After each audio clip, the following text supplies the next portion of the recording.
눈을 뜨고 어디를 갑니까 여러분? 바로 여러분들이 매일매일 가는 장소, 회사로 갑니다. 여러분들 직장에 가죠. 직장에 가면은 여러분들 어때요? 자유롭게 막 이렇게 엎드려 있고 누워 있고 이래도 돼요? 아니죠. 여러분들 하루 종일 눈치 보세요. 거기서 저녁 7시, 8시쯤에 녹초가 돼서 퇴근을 해요. 근데 이상하게도 이렇게 내가 회사를 오래 다녔는데도 왜 내 통장은 제자리인 걸까요? 여러분도 느끼셨을 거예요. 절대 부자가 못 되겠구나. 대부분 비슷하지만 그렇지 않은 사람도 나와요.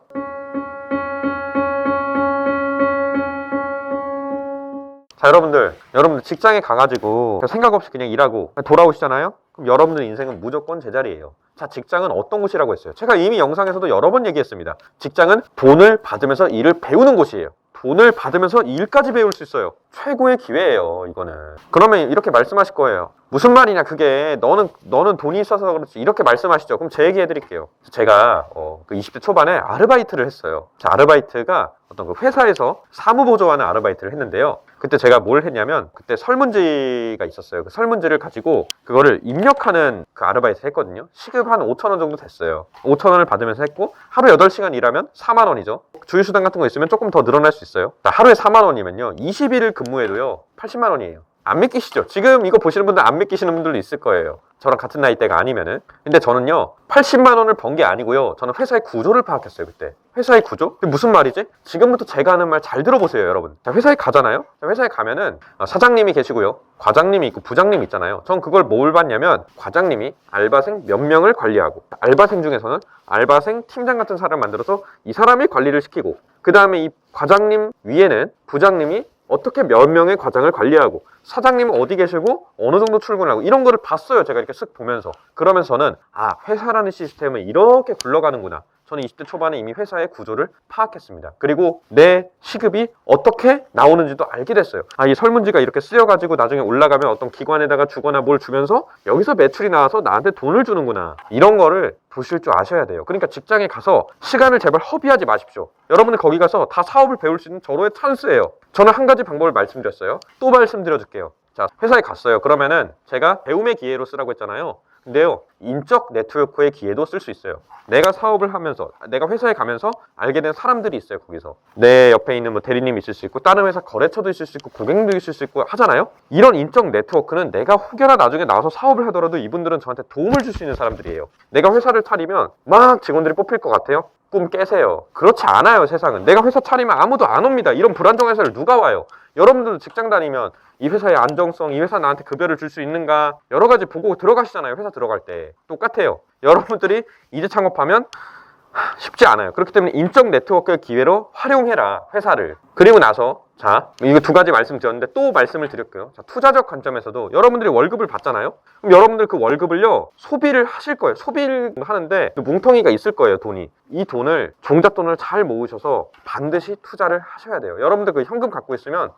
늘어나지 않아요. 그럼 여러분들 10년 후에는 무조건 뒤처지게 돼요. 다른 예로 최근에 좀 됐네요. 최근 아니죠. 이제 좀 시간이 됐고, 아파트 폭등장이 있었어요. 아파트 가격이 2017년 정도부터 좀 오르기 시작해서 2021년, 22년 많이 올랐어요. 물론 최근에도 좀 올라간 것들은 있지만 최근 걸 차치하고 요 시기를 보면은 요때 아파트 투자 15년, 16년에 막 입문해서 갭투자를 마구 때리셨던 분들은 직장인이지만 부자가 된 케이스들도 꽤 있어요. 시기를 잘 만나면 투자를 통해서도 부가 축적이 됩니다. 물론 사업처럼 단기간에 완전 고소득이 나오거나 그런 건 어려울 수는 있어요. 하지만 내가 어떻게 살아가느냐에 따라서 내가 직장인이어도 내 인생의 레벨과 경제적인 어떤 수준이 완전히 달라집니다. 250 받는 직장인인데 저 같은 사람들은 사업 소득으로 부를 이뤄야 될까요? 아니면 투자로 부를 이뤄야 될까요? 자, 250만 원을 받아요. 그럼 현실적으로 한 달에 얼마나 저금할 수 있나요? 100만 원 정도 저축 가능할 것 같아요. 100만 원이면 1년이면 1200만 원이에요. 이자나 이런 거 없이 한번 생각을 해보면 10년 하면 1억 2천. 제가 뭘 말씀드리고자 하는지 아십니까? 이미 답이 없습니다. 답이 없다는 얘기 무슨 말이냐면 이걸 모아서 투자하기엔 너무 종잣돈을 모으는데 시간이 오래 걸려요. 그렇게 해서는. 맞죠? 이런 분들은 저는 반드시 사업을 해야 된다고 생각해요. 내가 만약에 매우 안정적인 직장을 다니고 월급이 꽤 많이 나와요. 또는 예를 들면 내가 만약에 공기업에 다녀요. 그럼 공기업에 다니면 사실은 직업 안정성이 되게 높잖아요. 오랫동안 다닐 확률이 올라가는 거잖아요. 자, 그럼 공기업에 다니는 분들은, 그리고 이거 직장을 함부로 버리기가 어려워요. 이런 분들은 사실은 부동산 투자 같은 걸 하면 되게 좋거든요. 왜냐하면 공기업에 다니는 분들은 상대적으로 성과에 민감하지 않은 경우가 많아요. 근데 내가 대기업에 다니면서 월급이 많아요. 그럼 이런 분들은 이 월급을 활용해서 뭔가를 해야 되는 거고요. 내가 만약에 월급이 작아요. 그럼 월급이 작으면 회사에서 배워야 돼요, 뭔가를. 그래서 이걸 배운 걸 활용해서 내 사업을 해야 되는 거고요. 그러니까 각자 상황에 따라 달라요. 근데 250만 원을 받는 경우는 어떤 직장에 따라 다르겠지만 만약에 그냥 일반적인 중소기업이라고 한다라고 하면은 저는 사업을 습득해서 직장과 부업을 병행해서 사업을 결국 만드는 거를 추천드립니다. 결혼을 이미 했고 아이까지 있는 사람들은 현실적으로 자산을 어떻게 늘려야 될까요? 자, 이미 결혼을 하셨고 아이까지 있다는 말은 무슨 말이냐면 생활비가 많이 나간다는 얘기예요. 나 혼자 사는 것과 예를 들면 뭐 와이프 또는 남편 또는 자식과 같이 사는 건 생활비의 범위가 달라요. 그렇기 때문에 돈이 많이 들어가요. 물통이 있어요. 물통이 있는데 물통에 나가는 그 물통에 구멍이 생긴 거예요. 근데 내가 혼자 살 때는 구멍이 작아요. 근데 내가 만약에 식구가 늘어나고 이러잖아요. 그럼 이 구멍이 커져요. 한마디로 생활비가 많이 나간다는 얘기예요. 근데 이게요, 지속되면 지속될수록 점점 쉽지 않아져요. 왜냐면 내가 물을 많이 부어도 많이 빠져나가기 때문에 남는 게 별로 없어요. 그러니까 구조적으로 되게 어렵죠. 근데 이런 경우에서 그러면 어떻게 보면 악순환이잖아요. 이게 계속 반복되면은. 그럴수록 더 철저하게 저축하셔야 돼요. 어쩔 수가 없어요. 이게 현실이. 사실은 이 구조를 만들기 전에 어느 정도 부를 쌓아놨으면 좋았겠지만 현재 이미 상황이 그러신 분들은 저축을 더 하실 수밖에 없어요. 사실 지금 상황에서는. 9to6인 직장인들은 여유 시간이 많아야 4시간에서 5시간인데 이 시간을 어떤 식으로 활용하면 좋을까요? 직장인분들이 4, 5시간이나 여유 시간이 있으면 정말 많은 겁니다. 칼퇴근을 잘 하는 거고 에너지 소비가 적었다는 거예요. 4, 5시간의 여유 시간은 굉장히 많습니다. 왜냐면 우리가 출퇴근도 있기 때문에 사실은 4, 5시간이 나올 가능성은 매우 낮아요. 하지만 4, 5시간 남는 분들한테 답변을 해보자면 그 정도면 절호의 찬스입니다. 자, 4, 5시간 동안 여러분들은 여러분들이 갖고 있는 좋아하는 것들, 내가 잘하는 것들, 이런 것들을 살려서 기술화시켜서 이 기술을 판매하시거나 서비스를 판매하시는 거를 연구를 해보셔야 돼요. 그 시간에. 저는 무작정 투자를 하라고 추천드리지 않습니다. 투자에는 단계가 있어요. 저는 사업이든 부업이든 자기 서비스를 팔아보는 어떤 이런 형태의 일을 먼저 해보라고 추천을 꼭 드리고 싶어요. 요걸 해서 시드를 더 모아서 투자를 하면 속도가 더 빨라지거든요. 저는 그 시간에 자기 개발을 하라고 좀 추천드리고 싶어요. 자기 능력을 개발해야 되고 그 능력을 가지고 수익화를 만들 수 있어야 되고 그런 쪽에다 투자를 해보십시오. 그 시간을 잘 활용해서요. 여러분들의 직장은 여러분들을 끝까지 책임져 주지 않습니다. 정년이 되거나 어느 일정 나이가 되면 여러분들은 다시 사회로, 다시 회사에서 나가셔야 돼요. 그럼 그때 자기만의 기술이 있어야 되지 않겠습니까? 그 전에 있어서 끝내놓으면 더 좋겠지만.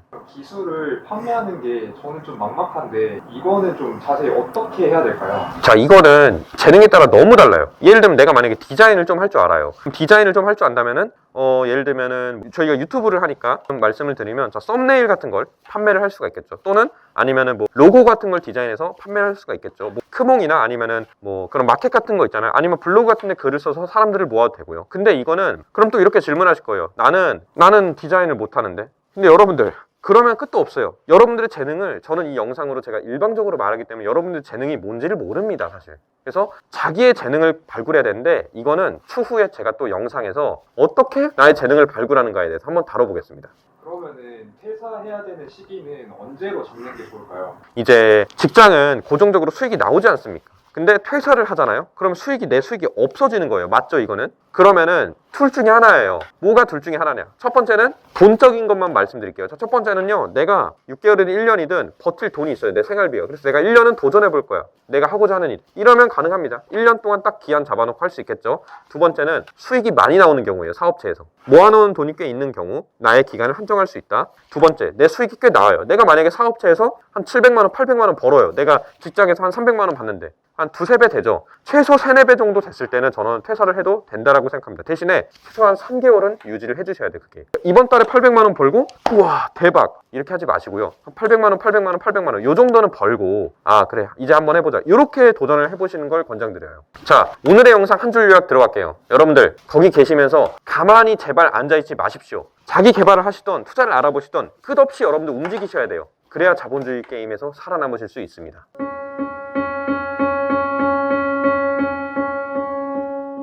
자, 제가 지금까지 투자도 저는 또 오래 했어요. 저는 투자만 지금 12년 했고요. 그 다음에 사업도 지금 제가 연차로는 제가 9년 차거든요. 제가 이렇게 자본주의 시장에서 살아남기 위해서 했던 투자, 사업에 대해서 정말 저의 어떤 노하우, 경험들, 그리고 꿀팁들을 아낌없이 좀 유튜브에서 말할 예정이니까 구독을 꼭 해놔주세요. 이거 영상 끄시면 여러분들 이거 알고리즘에 다시 안 나타날 수 있거든요. 그렇기 때문에 여러분들은 구독을 꼭 눌러주시고 다음 영상 꼭 참고하셔서 이 자본주의 혹독한 이 시장에서, 이 게임에서 살아남으시길 바라겠습니다. 자, 지금까지 자본주의 게임의 프론트맨이었습니다.